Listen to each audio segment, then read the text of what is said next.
This is Mac OS Ken. Wall Street weighs in on Apple earnings, a warning about App Store commissions, and COVID closures hit Apple across the Atlantic. It's Monday, the 2nd of November, 2020. I'm Ken Ray, and this is news from Mac OS Ken, brought to you by yours truly and sponsored by Mint Mobile, offering their unlimited data plan for just $30 a month at mintmobile.com/macOSKen. This show is also sponsored by Squarespace, your place online.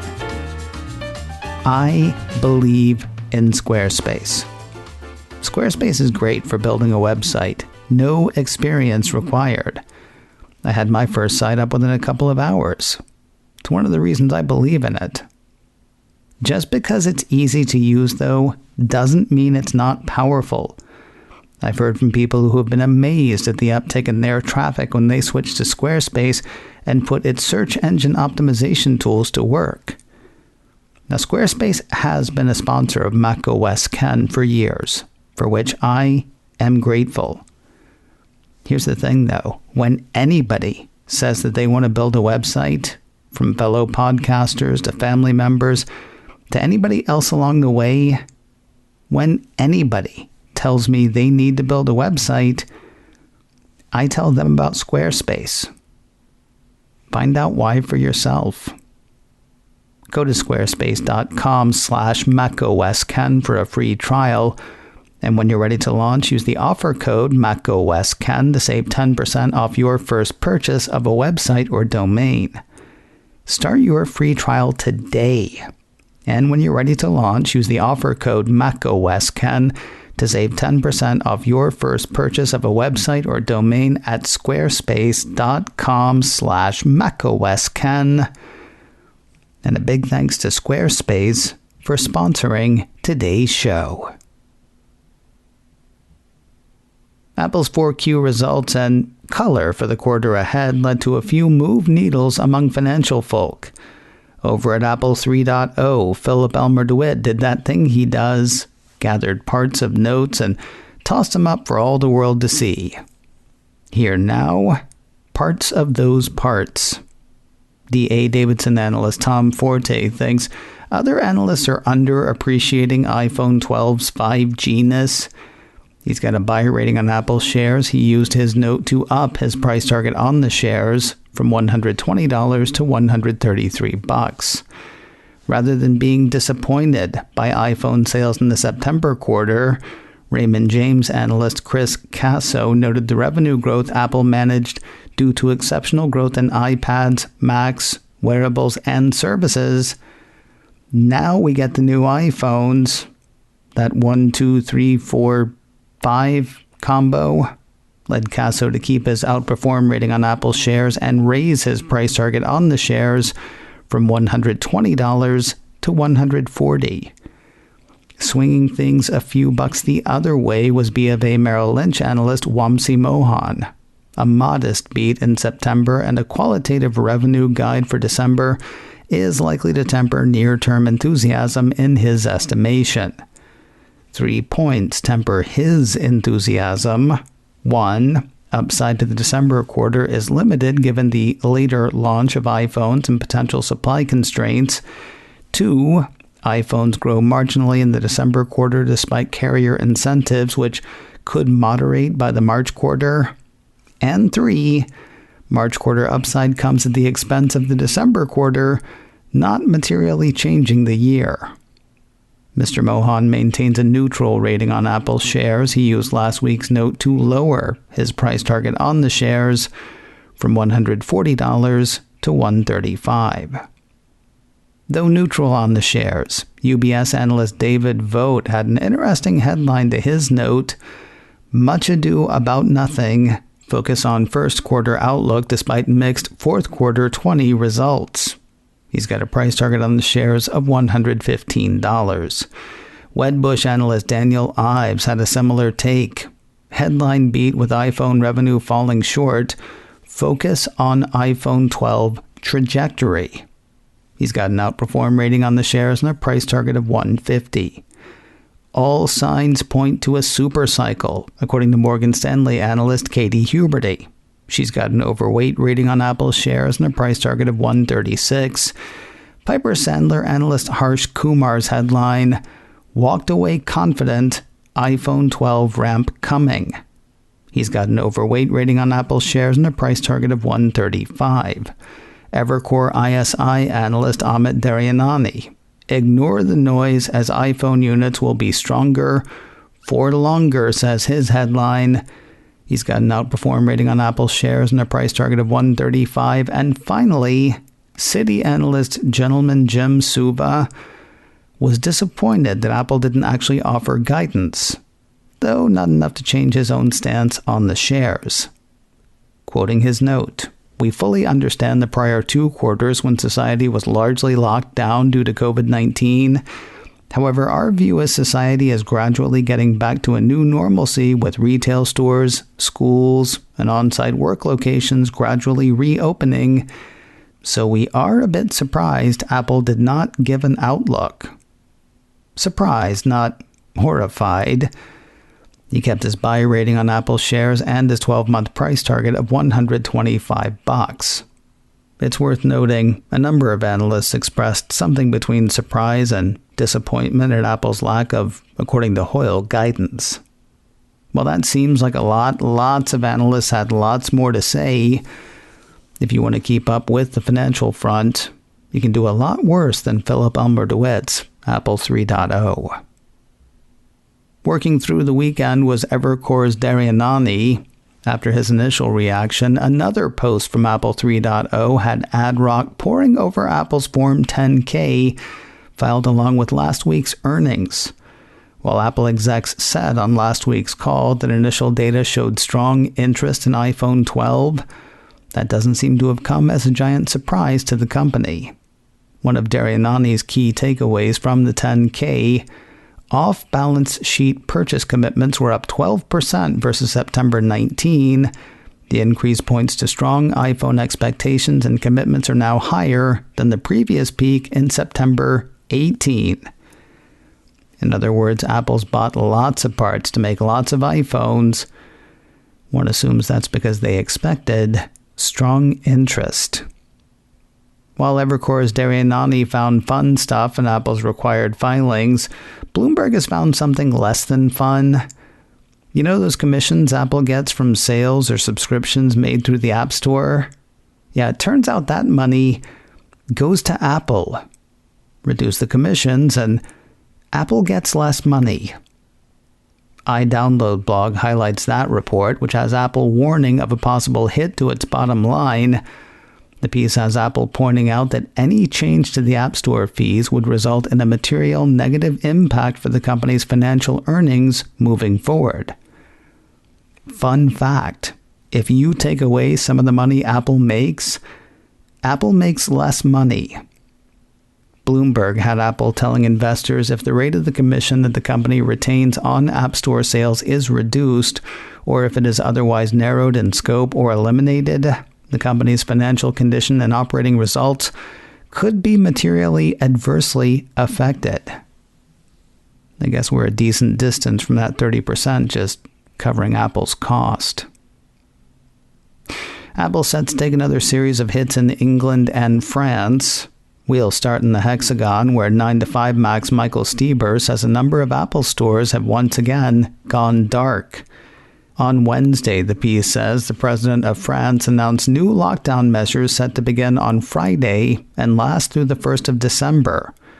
Non-essential businesses, restaurants, and cafes will be closed in an effort to slow the recent uptick in COVID-19 infections. The restrictions also impact Apple stores. Well, traditional Apple stores anyway. Stores that have been converted to express storefronts will apparently be able to continue their limited business. These locations do not accept walk-ins or offer Genius support without an appointment, according to the piece. Unfortunately, only 3 of the company's 20 stores in France have made that transition. Across the channel, England is also entering a month-long lockdown. They'll take a few days to get into that, though. Apple Insider says UK Prime Minister Boris Johnson has announced England will enter a second national lockdown lasting 4 weeks, with the closure of non-essential shops and travel restrictions effectively forcing the closure of all Apple Store locations in the country throughout most of November. Apple Insider says the restrictions will leave all 33 of Apple stores in England closed until the 2nd of December. No word in the piece on whether any of those stores have converted to express storefronts. Then again, I don't know that an Apple store would be considered an essential shop, though the case could be made for Genius Bar appointments being essential, as people who had gone back to the office go back to working from home. More news in a moment, but first a word from Mint Mobile, home of unlimited data for just $30 a month. Can I tell you how happy I am with Mint Mobile? I am very happy with Mint Mobile. I'm not missing calls, I'm not missing texts, I'm not missing speed. But what I'm missing least are the huge bills I used to pay to my old carrier. Mint Mobile was the first company to sell premium wireless service online only, letting you save hundreds of dollars a year. And now they've got an unlimited data plan for just $30 a month. Oh, not just data. All their plans come with unlimited talk and text. Then there's the high-speed data delivered on the nation's largest 5G network. I am loving my coverage. I'm loving saving money. But you want to be sure it's right for you. That's why Mint Mobile comes with a 7-day money-back guarantee. Take it where you go. Make sure you're covered. Really try it out. If you're not completely satisfied, return it within 7 days for a full refund. Hopefully, though, you'll be as happy as I am and start saving. To get your new unlimited wireless plan for just $30 a month and get the plan shipped to your door for free, go to mintmobile.com/macOSKen. That's mintmobile.com/macOSKen. Cut your unlimited wireless bill to $30 a month at mintmobile.com/macOSKen. And a big thanks to Mint Mobile for sponsoring today's show. iOS 14.2 and watchOS 7.1 could drop any day now, and there are a couple of reasons to think so. First, Cult of Mac ran a piece Friday saying that Apple had released to developers the Golden Master of iOS 14.2. That's the one with the Shazam feature in the Control Center and the new emoji. To be clear, it's only out to developers now, not to participants in the public beta program. That might lead one to think that 14.2 won't be out to the rest of us for a while, except for the other reason in the couple of reasons. Mac Rumors ran a piece Sunday that had Apple announcing to the people of South Korea that they would soon have access to the ECG feature in Apple Watch. That'll be turned on for wearers of Apple Watch Series 4 through Series 6 with the arrival of iOS 14.2 and watchOS 7.1. That announcement, plus the GM of the mobile OS, have Mac Rumors thinking that the software releases are likely imminent. Software will apparently not fix some Airpods Pro issues, so Apple's fixing them instead. iDownload blog says the Cupertino company has launched a service program for sets of the Super Stoppers with sound issues.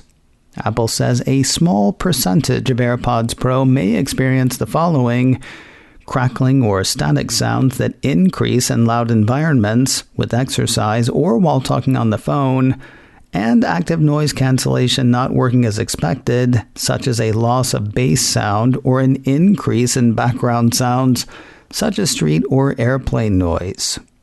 Affected headphones are said to have been manufactured before October 2020, so that's only potentially all of them. Worth noting, this program does not extend the standard warranty coverage of the AirPods Pro, according to Apple. Additionally, the company says the program covers affected AirPods Pro for 2 years after the retail sale of the unit, provided that doesn't go past. Now, you know what? If you're having this problem, get in touch with Apple or an Apple authorized service provider to see what they can do for you. And best of luck. The troubles you had with iCloud services Sunday morning, they weren't your troubles alone. 9to5Mac says Apple confirmed outages affecting multiple iCloud services starting around 9 a.m. Eastern on Sunday. Affected segments included Calendar, Contacts, iCloud Drive, Find My, Photos, Screen Time, and others. Apple's system status page indicated that some users were affected. Things were fixed about 5 hours later, according to the status page.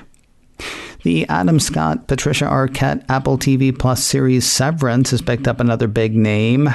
The Hollywood Reporter says John Turturro has joined the what's now being called a thriller series. According to the Reporter report, Severance is a workplace drama set at a company called Lumen Industries that is looking to take work-life balance to the next level. Turturro will play Irving, a longtime dependable employee at the company. But they better not take my stapler. If they're still adding cast members, one assumes they've not started production. All of that's to say, no telling when we're likely to see the series. And finally today, with a little over a month to go, Apple TV Plus has released yet another teaser for Wolfwalkers. That's the full-length animated feature from the producers of the films The Secret of Kells and Song of the Sea. iDownload blog calls this one a prologue trailer because, well, it is.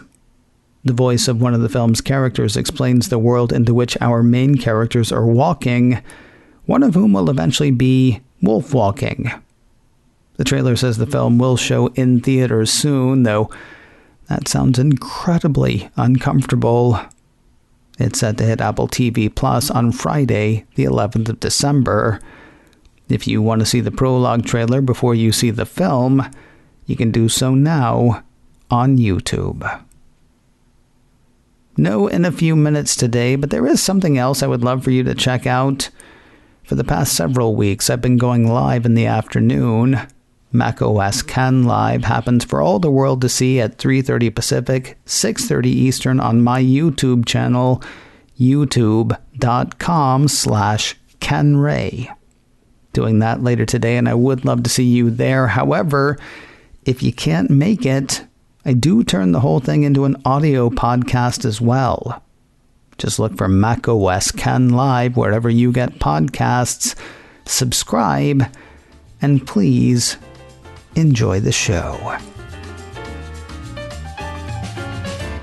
macOS Can, brought to you by me and sponsored by Squarespace. Get 10% off your first purchase of a website or domain with coupon code macOSCan at squarespace.com/macOScan. This show is also sponsored by Mint Mobile. Get the new unlimited data plan for just $30 a month at mintmobile.com/macOScan. Advertising handled by Backbeat Media. Online at backbeatmedia.com. You can reach me a couple of ways. Info at macoscan.com or call 716-780-4080. Until next time, that is news from macOS Can.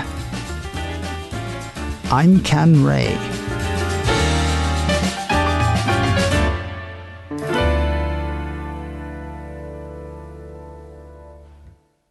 Ciao.